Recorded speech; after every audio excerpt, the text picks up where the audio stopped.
Okay, so I just came out of Aladdin again, and I've seen it dozens and dozens of times. And I tell you what, it has been consistent over the years like no show ever has. And it's a little bit sad though, a little bittersweet, because Aladdin's going to be going away. California Adventure opened in 2001, and just a couple of years later, the Hyperion Theater opened with Aladdin in 2003. And over the years, they say it's had over 14,000 performances, and you figure the theater holds about 2,000. So do the math on that. What is that? 28 million people have seen it? Something like that? 2.8 million? Kayla, that higher math's for you.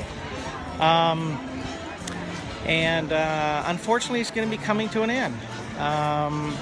Again, with the blockbuster success of Aladdin the movie when it came out in '92, and Robin Williams knocking it out of the park with his performance as Genie, this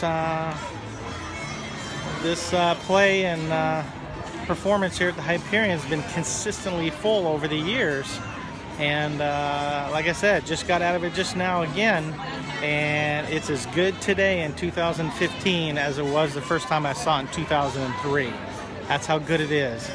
And it's a little bittersweet that we know that it's coming to an end. On January 10th of next year, 2016, will be its last performance.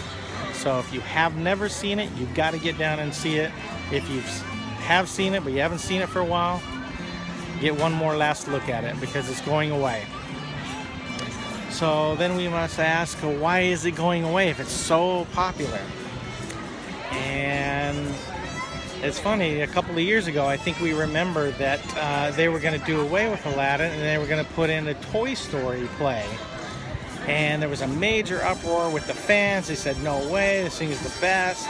And with all the write-ins, the emails, the letters and everything, they threw out that idea, put the Toy Story show onto the cruise ships, and kept Aladdin here. Well, unfortunately now, they have for sure made the cut and said January 10th, 2016 will be its last performance. Okay, well then you ask again, well, if it's still full all the time, and that's their goal, is to fill it up, why are they going to do away with it? And let me just give you one number and I'll tell you why. It's called $1.2 billion. Okay, so what does that number mean? That's how much the movie Frozen has made worldwide. $1.2 billion.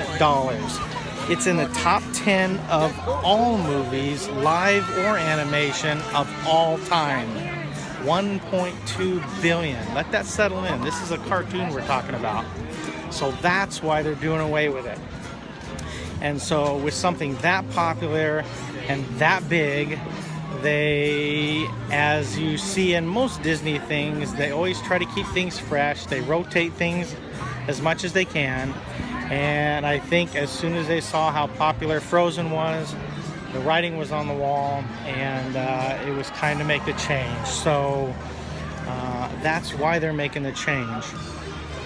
Now, just a little history of the theater itself. The Hyperion Theater is modeled after another theater, a real theater in Los Angeles called the Los Angeles Theater, that was really big in the 30s and 40s and had Broadway-type performances and plays there and everything. And it closed down, I believe, in the 1990s. And now, basically, the theater is still there. You can still find it listed on the historical landmarks in LA, but normally now it's just rented out for movies, TV specials, special events, that kind of thing. But that's what the theater was modeled after. And it's funny, a lot of times people over the years also have asked, well, how come with something this cool and this big of a theater, why don't they have other shows? Why don't they have Broadway plays? Why don't they have the awards shows, anything like that here?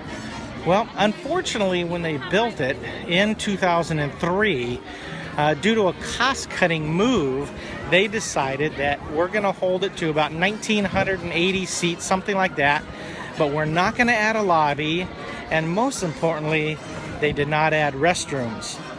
So you can't have any real performances, real long plays, anything you'd see like at the Pantages, something like that, because there's no restrooms there, and there's no lobby, there's no snacks, there's nothing. They don't have the capability to do that. So that's why they're very limited on keeping it at a performance that they can do. In this case, basically a half hour, get people in and out of there. And you know the Disney motto, get them in, get them out, get them spending. So that's why basically they have it built like it was.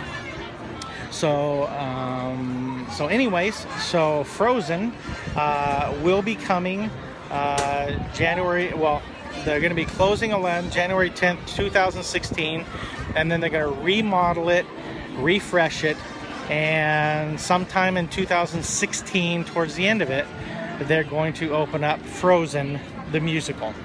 So with Aladdin, the bar really has been set high on that, and they know they're under a lot of pressure to step up to the plate. And as we are all hoping for, we're hoping it's not going to be a Country Bear Jamborees for Winnie the Pooh exchange. Yeah, that didn't work out so hot. So we're hoping they step up to the plate. With Disney, most of the time they hit it out of the park. So we're going to trust them on this.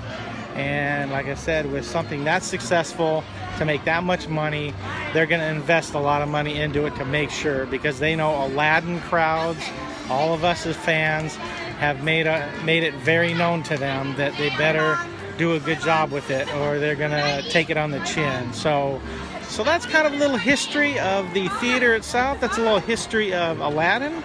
And very sad to see it go. Just another great performance today. But again, just very important that you get down here, see it before January 10th, enjoy it, get ready for Frozen coming later next year.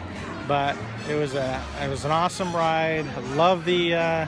Loved watching it over the years. Gonna miss Aladdin very much, and just hope you get down here and check it out. So hope you have a great day. Thanks for listening in, and we'll talk to you on the next vlog.